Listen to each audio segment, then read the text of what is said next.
사울이 하나님께 묻자오되 내가 블레셋 사람들을 추격하리이까 주께서 그들이 이스라엘의 손에 넘기시겠나이까 하되 그날에 대답하지 아니하시는지라. 사울이 이르되 너희 군대의 지휘관들아 다 이리로 오라. 오늘 이 죄가 누구에게 있나 알아보자. 이스라엘을 구원하신 여호와께서 살아계심을 두고 맹세하노니 내 아들 요나단에게 있다 할지라도 반드시 죽으리라 하되 모든 백성 중 한 사람도 대답하지 아니하매 이에 그가 온 이스라엘에게 이르되 너희는 저쪽에 있으라. 나와 내 아들 요나단은 이쪽에 있으리라. 백성이 사울에게 말하되 왕의 생각에 좋은 대로 하소서 하니라. 이에 사울이 이스라엘 하나님 여호와께 아뢰되 원하건대 실상을 보이소서 하였더니 요나단과 사울이 뽑히고 백성은 면한지라. 사울이 이르되 나와 내 아들 요나단 사이에 뽑으라 하였더니 요나단이 뽑히니라. 사울이 요나단에게 이르되 내가 행할 것을 내게 말하라. 요나단이 말하여 이르되 내가 다만 내 손에 가진 지팡이 끝으로 꿀을 조금 맛보았을 뿐이오나 내가 죽을 수밖에 없나이다. 사울이 이르되 요나단아 내가 반드시 죽으리라. 그렇지 아니하면 하나님이 내게 벌을 내리시고 또 내리시기를 원하노라 하니 다 같이 백성이 사울에게 말하되 이스라엘이 이 큰 구원을 이룬 요나단이 죽겠나이까 결단코 그렇지 아니하니이다. 여호와의 살아계심을 두고 맹세하옵나니 그의 머리털 하나도 땅에 떨어지지 아니할 것은 그가 오늘 하나님과 동역하였음이니이다 하여 백성이 요나단을 구원하여 죽지 않게 하니라. 아멘.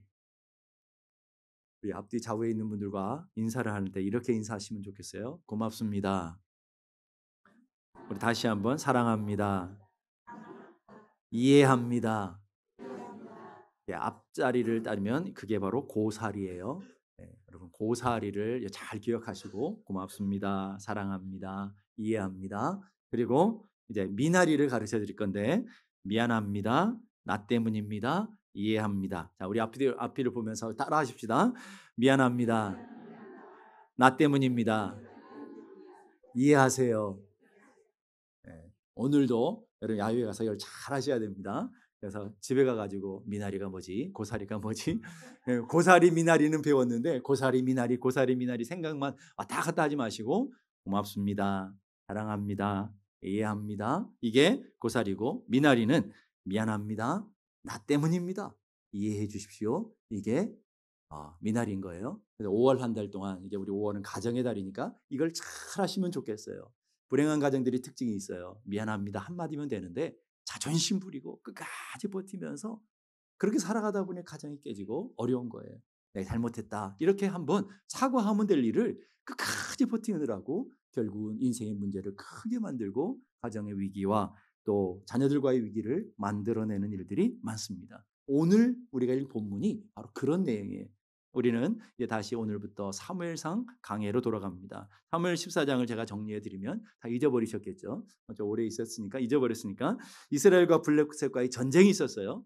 블레셋과의 전쟁이 있는데 사울은 저 뒤에 숨어 있고 요나단이 그리고 무기 든 자와 함께 단 둘이서 블레셋 전쟁으로 나가서 그들을 이기게 되고 큰 승리를 맛보게 됩니다. 그런 중에 사울은 하나님 앞에 맹목적인 믿음을 가지고 금식하면 전쟁에 승리할 수 있다 생각하고 전쟁에 임하는 군인들을 금식을 명령하는 아주 맹목적인 신앙을 보게 됩니다. 그로 인해서 수많은 백성들이 고통을 겪게 되고 요나단이라고 하는 아들이 그 맹세를 모르고 맹세를 몰랐어야 한 거를 모르고 꿀을 조금 먹었다가 결국은 죽음에 이르게 되는 큰 위협 앞에 있게 되었고요.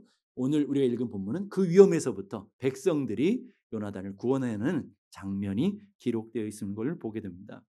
오늘 37절 보면 사울이 하나님 앞에 기도해요. 사울이 하나님께 묻자오되 내가 블레셋 사람들을 추격하리까. 이 블레셋 전쟁을 다 이겨놓은 것을 끝까지 가서 이기면 되잖아요. 그때 와서 이제 비로소 묻는 거예요. 블레셋 싸움을 계속해야 됩니까? 이렇게 물을 때에 주께서 그들을 이스라엘 손에 넘기시겠나이까 하되 그날에 하나님이 대답하지 아니하시는지라. 사울이 하나님 앞에 간절히 기도하는데 하나님의 뜻을 묻고자 하는데 하나님이 대답을 하지 않았어요. 하나님이 침묵하고 계셔요. 여러분 우리가 기도하는데 하나님이 침묵하시면 누구의 문제가 가장 클까요? 기도하는 사람의 문제가 가장 클 거 아니겠습니까? 그런데 사울은 자기의 문제를 돌아보지 않고 자기는 전혀 잘못함이 없다라고 생각하고 이렇게 얘기하는 거예요. 이 죄가 누구 때문인지 한번 찾아보자. 나는 말고 누구 때문인가 있는가? 38절 보십시다. 사울이 이르되 너희 군대의 지휘관들아 다 이리로 오라. 오늘 이 죄가 누구에게 있나 알아보자. 이 말 속에는 뭐예요? 난 없어. 난 죄가 없어. 너희들 가운데 누가 있을까? 이런 의미를 담고 있다라는 거예요. 영적인 분별력을 잃어버리면 자신을 잘 몰라요. 나는 언제나 옳다라고 생각해요. 나는 잘한다고 생각해요. 나는 문제가 없다고 생각해요. 요즘 TV에 보게 되면 부부 상담을 하는 부부의 문제들을 다루는 프로그램들이 꽤 많아진 것 같습니다. 옛날엔 그런 프로그램도 없었는데 요즘 부부 문제를 다루는 그런 프로그램들이 많은데 그 공통점들이 뭔지 아세요? 나온 부부들이 공통점이 뭐냐면 남 문제가 없어. 저 인간 때문에 문제야. 저 인간만 변하면 우리 가정은 행복해. 그런데 그 영상을 보다 보면 깜짝 놀라요. 아, 내가 저렇게 행동한다고? 내가 저렇게 말한다고? 이게 내 문제가 크다고? 그걸 거울 치르러 가는데 그걸 보게 되면 사람들이 깨닫게 됩니다. 아, 나도 연약하고 나도 문제가 많고 나도 실수가 많고 나도 말을 함부로 했구나. 그때부터 치료가 되어지는 거예요. 우리 영적으로도 마찬가지예요. 많은 사람이 이 땅을 살아가면서 나는 문제가 없다 생각해. 나는 의인이라 생각해요. 근데 항상 우리 배우자의 문제고 자녀들의 문제 때문에 내 인생이 불행하다라고 생각하게 되는 거예요. 오늘 사울이 그랬다라는 거예요. 영적으로 둔감하니까 자신을 바라보지 못합니다. 자신은 언제나 의롭다고 생각합니다. 하나님이 응답하지 않음에도 불구하고 하나님이 침묵함에도 불구하고 자신을 전혀 돌아보지 않은 영적인 둔감함을 갖고 살아가게 되는 것이죠. 그런데 엄밀히 따지면 누구로부터 시작됐냐라는 이 이스라엘의 불행이 어디서부터 시작된 거예요? 사울 때문이 아니겠습니까? 사울이 왜 전쟁에 나가는 사람들에게 금식을 명령하냐 말이에요. 금식 명령 때문에 사람들이 배고파 굶주렸다가 막 피채 먹는 하나님 앞에 율법을 범하는 엄청난 죄를 범하잖아요. 그리고 그 맹세를 모르는 요나단은 그 기력이 너무 없으니까 꿀을 조금 먹었다가 죽음에 이르는 큰 위험에 들어가게 되는 거죠. 이 모든 것들의 근원이 사울, 지도자, 왕인 사울에서부터 출발되는데 자기만 몰라요. 다 백성들이 대답도 안 하잖아요. 다 자기만 모르고 그러면서 내가 반드시 죽일 것이다. 뭐 이런 맹세나 하고 자신만만한 이 무모한 교만함에 빠져 있는 이 사울의 모습을 보게 되는 것이죠. 그래서 영적으로 둔감한 사람은 자신을 보지 못하기 때문에 나타나는 특징이 있어요. 언제나 남 때문이라는 거예요. 남 탓하고 남 비난하고 판단하는 모습들이 나타나게 되는 것이죠. 이것은 선악과 먹은 인간의 모든 인간들의 특징이에요. 죄인들의 특징이라는 거예요. 그래서 이 사울이 한 게 뭐예요? 자, 이제 제비까지 뽑아가지고 누구의 잘못인지 찾아내보자. 선악을 구별하고 흑백 논리를 가지고 이렇게 접근하는 죄인의 모습. 그 율법이 그렇잖아요. 율법의 특징은 뭐예요? 여러분의 죄를 발견하게 해요. 그리고 죄를 고발해요. 흑백 논리를 가지고 여러분들의 죄를 다 드러내고 죄를 심판해야 율법은 끝나는 거예요. 죄는 반드시 심판해야 돼요. 하나님 뭐예요? 죄가 있음에도 불구하고 용납해 주시고 이해해 주시고 다시 용서해 주시고 다시 또 사랑해 주시는 미워도 다시 한번 이게 바로 하나님의 사랑의 모습 아니냐 이 말이에요. 그 사랑의 모습이 사울에게는 전혀 없는 거예요. 긍휼의 마음도 자비의 마음도 이 전쟁에 나가 피곤한 백성들을 이해하는 마음도 전혀 없는 이 사울의 강팍한 모습. 그러면서 이 죄가 누구 때문인지 찾아보자. 끝까지 밝혀내자. 그 밝혀내고 뭐 하려고 하는 거예요? 죽이려고 하는 거잖아요. 바로 그게 율법의 마음. 여러분의 모습은 안 그렇습니까? 가정에서 잘못 있고 인생에 문제가 있을 때마다 이거 누구 때문이야? 저 인간 때문이야? 끝까지 밝혀내고 밤이 맞도록 누가 옳은지 선악을 밝혀내는 그런 싸움을 해나가면서 끝까지 지지 않죠. 목소리 커지고 그런 끝까지 지지 않아요. 그러니까 어때요? 가정은 파탄나고 가정은 지옥같이 변해버리게 되는 것을 보게 됩니다. 아담과 하와가 범죄했어요. 창세기 3장으로 돌아가 보세요.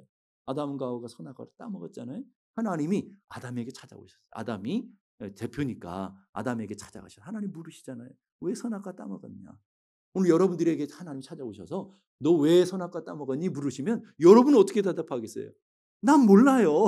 이렇게 대답할 게 아니잖아요. 하나님 탁 깔고 물어보시는데 여러분 믿음의 사람이라면 어떻게 반응해야 정상이에요? 하나님 죄송합니다.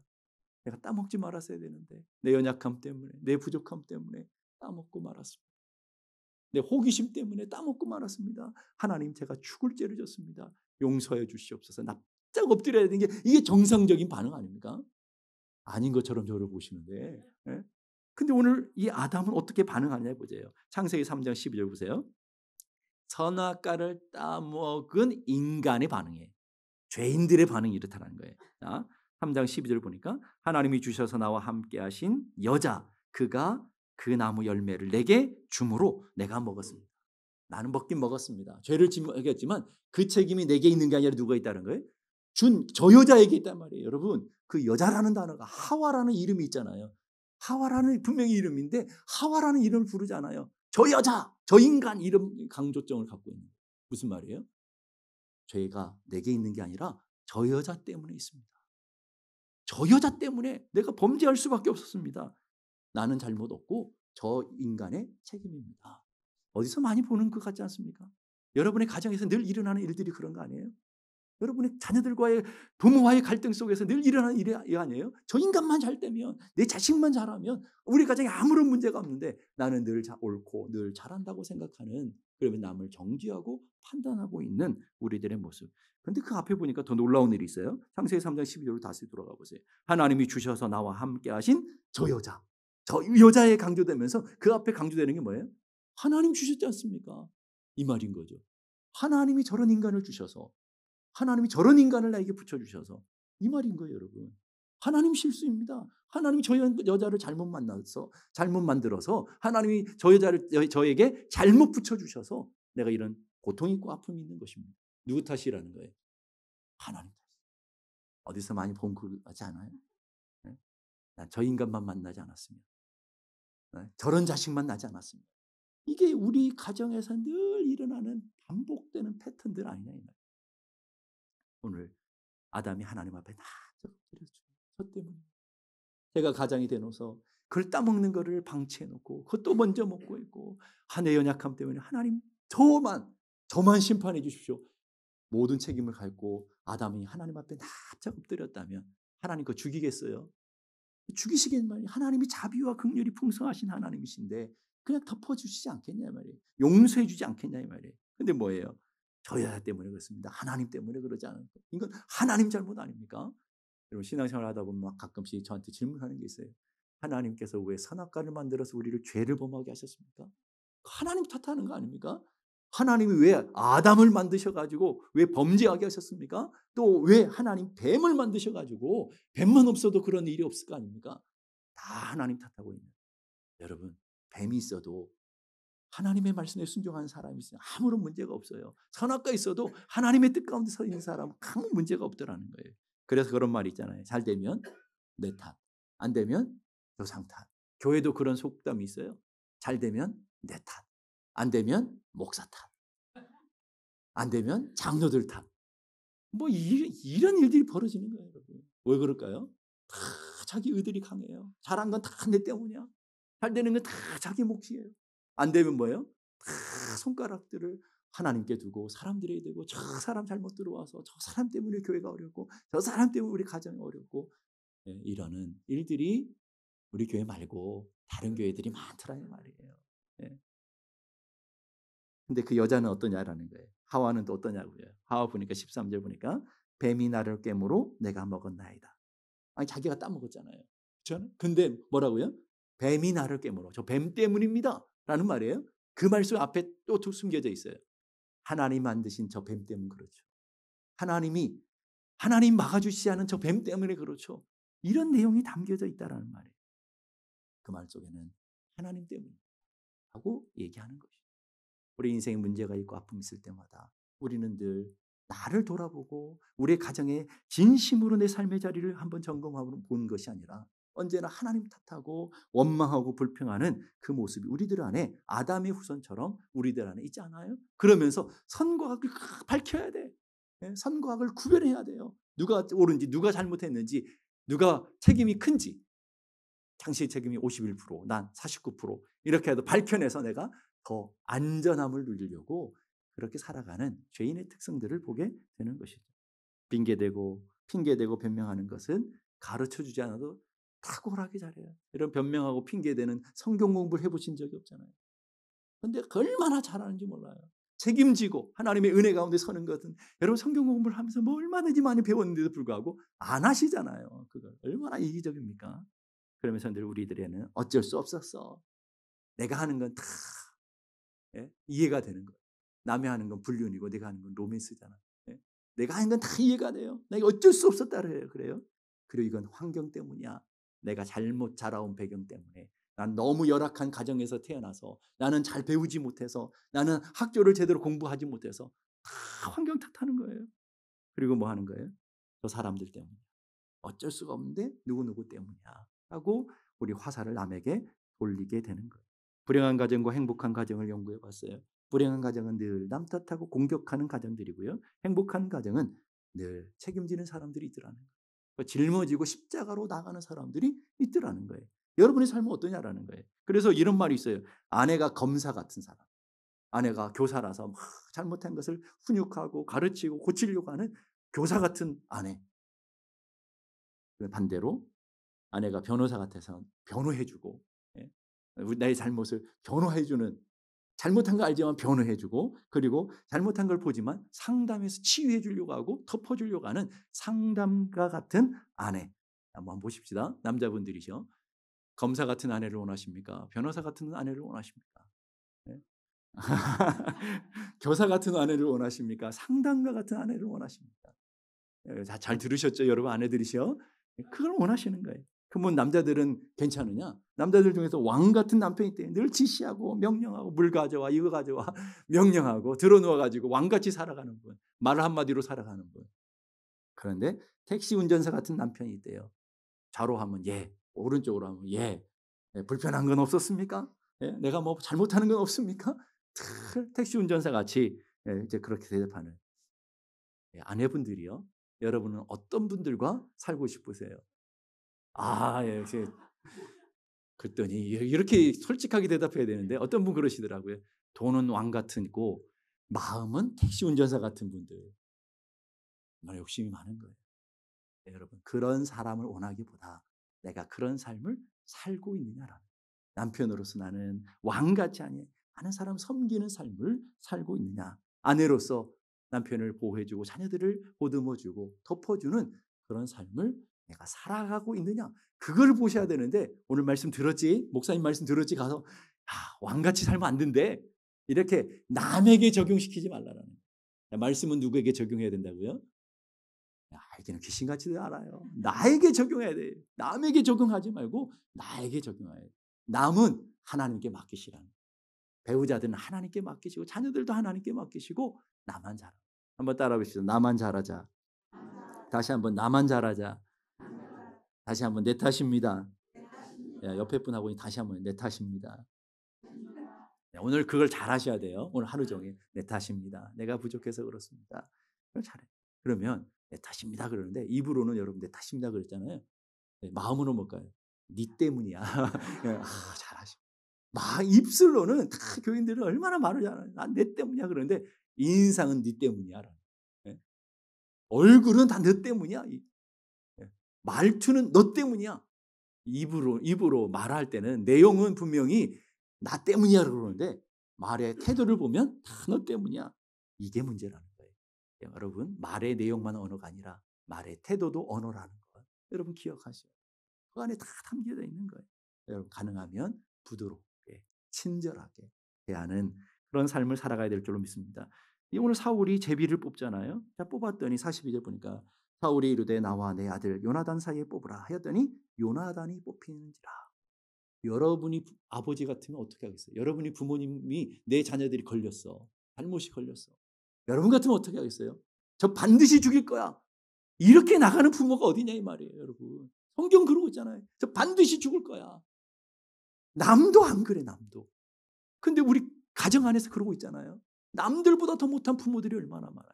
남들보다 못한 배우자들이 얼마나 많아요. 남들도 덮어주는데 그걸 까발리고 끝까지 파헤치고 끝까지 죽이려고 하는 사람들이 얼마나 많으냐 이 말이에요. 그게 남의 일들이 아니라 우리 가정에서 일어나는 사울의 모습을 보게 되는 것이죠. 이게 사울의 모습이에요. 근데 놀라운 반응이 있어요. 아버지는 잡아 죽이려고 하는데 아들이라도 반드시 죽이겠다고 그러는데 요나단 보세요. 43절 보니까 사울이 요나단에게 이르되 내가 행한 것을 말하라. 요나단이 말하되 이르되 내가 다만 내 손으로 가진 지팡이 끝으로 꿀을 조금 맛보았을 뿐이오나 내가 죽을 수밖에 없나이다. 아버지가 맹세했으면 죽어야죠.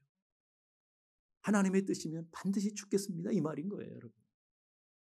아니, 여러분 요나단 같으면 뭐라고 달려들겠어요? 내가 지금까지 전쟁에서 얼마나 수고했는데 아버지는 뒤에 앉아가지고 아무것도 안 해놓고 이럴 수 있습니까? 달려들 수 있다고요, 얼마든지. 내 공로가 얼만데 내가 지금까지 섬겨왔던 게 어떤 것인데 이럴 수 있습니까? 얼마든지 다짜고짜 달려들 수 있어요. 내가 몰라서 그랬는데 이건 죽을 죄도 아닌데 무슨 죽음까지 이렇게 달려들 수 있다. 근데 뭐예요? 아, 내가 책임져야 되는구나.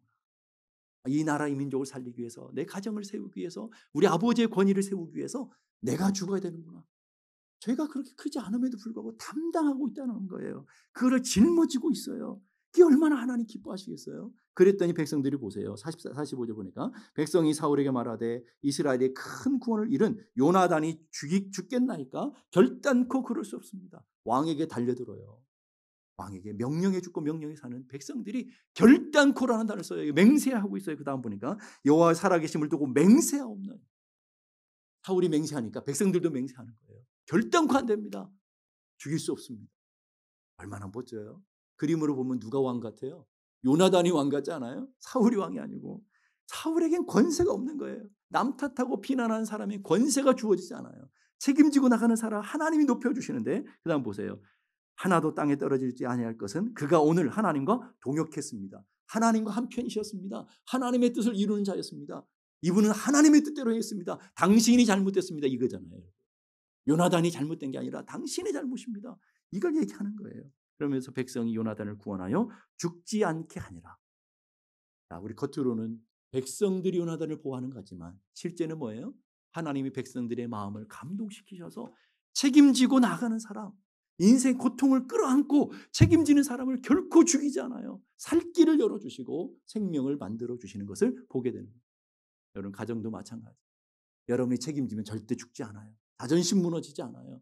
오히려 존경받는 거예요. 이렇게. 교회도 마찬가지예요. 남 탓하고 비난하는 사람 늘 잘하는 것 같고 이긴 것 같지만 아무도 인정해 주지 않아요. 사울 같은 인생을 살아요. 그런데 책임지고 나아가는 사람들, 내가 잘못했습니다. 내가 리더로서 무책임해서 부족해서 그렇습니다라고 나아가면 하나님 그 사람을 높여주시고 살 길을 열어주시는 것을 보게 되는 거예요. 그걸 잘 보여주는 성경이 있어요. 요나서라는 성경이에요. 요나 처음 들어보신 분은 없으시죠? 성경에 보면 요나서라는 성경이 있어요. 요나에 보면 하나님의 명령을 니느웨로 가서 복음을 증거하라고 하는 하나님의 명령을 거부하고 다시스로 도망가요. 하나님의 명령과 정반대되는 곳에 도망가는 배를 타요. 멀리 도망가기 위해서. 근데 배를 타고 가자마자 뭘 만나냐면 큰 폭풍을 만나요. 큰 폭풍을 만나니까 배에 있는 사람들이 어떻게 하든지 요나를 구원해 보려고 막 자기들이 갖고 소중한 거 다 바다에 버리면서 어떻게든 살아보려고 발버둥치는데 풍랑은 더 커져가는 거예요. 문제는 더 심각해져가는 거예요. 살 길이 없는 거예요. 그때 저 깊은 곳에서 잠자다가 이제 요나가 깨고 이렇게 얘기하는 거죠. 그가 대답하되 나를 들어 바다에 던지라. 그리하면 바다가 너희를 위하여 잔잔하리라. 그러면서 그 이유를 얘기해요. 너희가 이 큰 폭풍을 만난 것이 나 때문이다. 나로 인해서 그런 것이다. 그런 책임을 지는 거예요. 이 폭풍이 나로부터 온 거기 때문에 내가 하나님의 명령을 어기고 불순종하기 때문에 온 거기 때문에 나만 하나님 앞에 벌 받으면 돼. 그러니까 나를 들어서 바다에 던져. 폭풍 가운데 던져. 그러니까 사람들이 아니 어떻게 산 사람을 폭풍 가운데 던져 그러고는 못한다 이 말이죠. 결국은 요나를 던졌잖아요. 다 중요한 얘기 그 다음에 나와요. 요나서 1장 15절 보세요. 요나서 1장 15절 다 같이 읽겠습니다. 시작. 요나를 들어 바다에 던짐에 바다가 뛰노는 것이 곧 그치는지라. 이게 놀라운 거예요. 문제를 책임지는 사람이 있어서 문제 가운데 뛰어들었더니 곧 하나님 그치게 해주시더라고요. 여러분의 가정에 문제가 있고 여러분의 아픔이 있습니까? 여러분의 인생의 사업에 여러분의 직장에 문제가 있습니까? 누군가가 책임지고 그거에 뛰어들면 죽겠습니다 하고 뛰어들면 죽지 않고 살아나는 풍랑이 잔잔케 된 지금까지 씨름하면서 지금까지 해결되지 않았던 그 풍랑이 다 해결 곧 잔잔케 되죠. 자, 그럼 여러분의 가정의 문제, 교회 안의 문제들이 뭐예요? 직장의 문제가 뭐예요? 책임지는 사람이 없기 때문에. 책임지는 사람이 있어야 되는데 책임지는 사람이 없기 때문에 문제는 더 커져가고, 문제를 해결하려고 씨름하면 씨름할수록 더 고통이 커져가고 풍랑은 더 크게 일어나게 되는 거예요. 그걸로 안 되는 거예요. 감정적으로 소리를 높이고 분노한다고 누구 때문이라고 한번 밝혀보자고 소리 지른다고 해결되지 않아요. 더 갈등의 골이 커져. 논리적으로 이성적으로 자 누구가 잘못했는지 누구의 잘못이 큰지 한번 따져보자. 따져서 해결되는 적이 있습니까 여러분? 절대 해결되지 않아요. 따진다고 누군가 죄인 하나 만들고 해결되지 않는다 이 말이에요. 책임지는 사람이 있어야 되는 거예요. 자, 그랬더니 책임졌던 요나가 그걸 책임지고 바다에 던져졌을 때 풍랑은 잔잔케 됐어요. 책임지는 요나는 죽었냐라는. 놀라운 것은요. 요나서 1장 17절 보세요. 여호와께서 이미 큰 물고기를 예비하사 요나를 삼키게 하셨으므로 알겠어요. 이미 준비가 됐어요. 하나님이 책임지는 자들을 살리기 위해서 하나님께서 생명으로 건져내세요. 살 길을 열어주시기 위해서 이미 준비하신 하나님. 오늘도 여러분들이 자존심 죽이면 살 길이 열려요. 여러분들이 책임지는 가정에 책임지는 사람, 남편이 책임지든 아내가 책임지든 누군가 책임지는 사람 한 사람 있으면 가정이 살 길이 열리는 거예요. 가정이 그 고통의 풍랑 속에서 살아 나오게 되는 거죠. 그래서 이순신 장군이 그런 얘기 했잖아요. 생즉 필사, 사즉 필생. 살고자 하면 반드시 죽고 죽고자 하면 반드시 살게 될 것이다. 여러분 오늘 우리 신앙이 이 신앙의 법칙 아닙니까? 우리가 반드시 살려고 하면 반드시 죽어요. 죽는 일이 계속 고통이 나도 죽고 자녀들도 죽고 배우자도 죽고 다 죽어요. 그럼 내가 죽고자 하면 사는 역사가 나타나요. 나도 살고 자녀들도 살고 가정도 살고. 그걸 잘 보여주는 분이 예수님이시잖아요. 첫째 아담은 변명하고 핑계대고 잘못을 다른 사람 탓했을 때 모든 사람이 죄인 되어져서 모든 사람이 영원한 죽음과 사망에 이르게 되었어요. 그러나 두 번째 아담은 그 모든 죄들을 자기 자신은 의인임에도 불구하고 모든 죄들을 짊어지고 십자가에서 죽으심으로 만백성이 살아나는 놀라운 역사가 일어나게 되는 것이죠.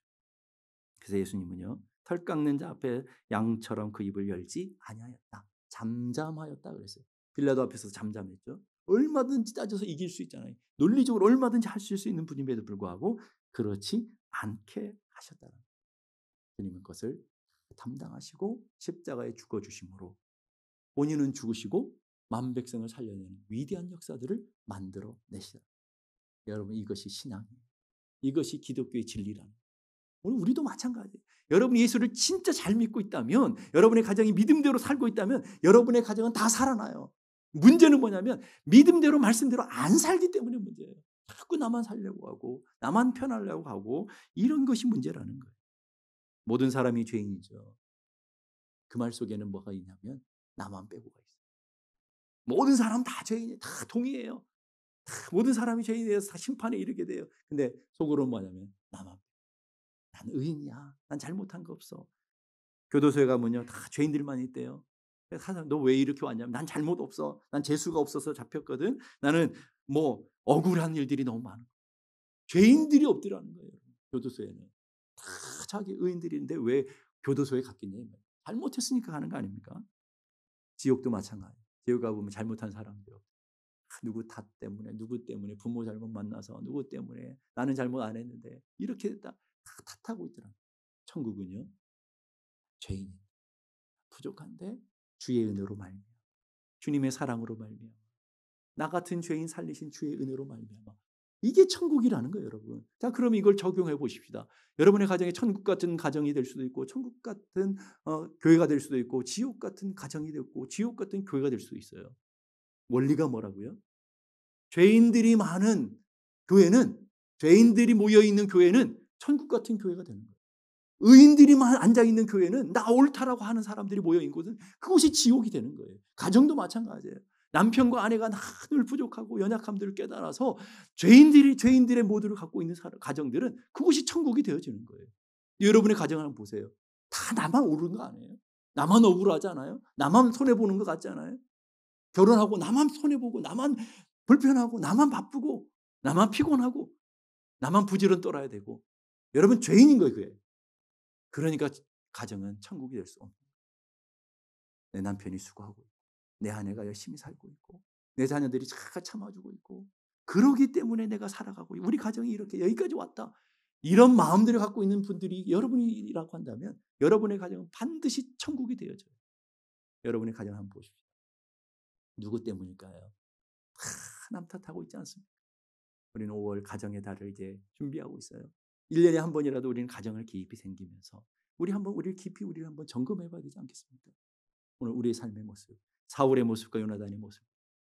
사울은 아버지가 됐음에도 불구하고 권위 있는 자리에 있음에도 불구하고 원망하고 핑계대고 남 탓하고 그래서 선과 악을 밝히려 하고 흑백 논리로 사람을 죽이려고 하지만 요나단은 큰 잘못이 없음에도 불구하고 큰 일들을 행했음에도 불구하고 책임지고 죽음으로 나갈 때 죽으면 죽으리라고 나갈 때 하나님은 그 요나단을 통해서 다시금 놀라운 역사와 변화들을 나타내게 되는 그런 귀한 역사들. 이것이 여러분의 가정의 원리며 우리 교회의 원리라는 것을 기억하십시다. 오늘도 여러분이 하나님의 은혜 안에서 책임지는 자로 가정에 서 있을 때 여러분 한 사람 때문에 여러분의 가정이 문제가 해결되어지고 그 지금까지 그 고통스러웠던 갈등들이 한순간 곧 그치게 되어지고 여러분을 통해서 여러분이 살 길이 열려지며 여러분의 가정과 여러분의 삶의 터전들은 천국이 되어지는 놀라운 은혜가 일어나게 될 줄로 믿습니다. 기도하겠습니다. 기도하실 때 하나님 오늘도 우리 삶의 모습을 점검합니다. 혹시 우리는 사울 같은 삶을 살고 있는지 요나단과 같은 삶을 살고 있는지 돌아볼 수 있게 해주옵소서. 늘 우리 입술엔 남 때문에 배우자 때문에 자녀들 때문에 원망하고 불평하고 탓하고 그렇게 살고 있는지 아니면 내 부족함으로 인해서 내 연약함으로 인해서 자녀들이 고생하고 우리의 부족함으로 인해서 배우자가 고통을 당하고 그런 믿음의 고백을 갖고 살아가고 있는지 우리를 돌아보므로 하나님 나로 인하여 우리 가정이 다시금 화해가 일어나고 나로 인하여 인생의 문제가 해결되어지고 나로 인하여 우리 가정이 더 천국이 되어지고 교회가 천국이 되어지는 은혜의 삶을 살게 도와주옵소서. 우리 함께 다 같이 기도하겠습니다.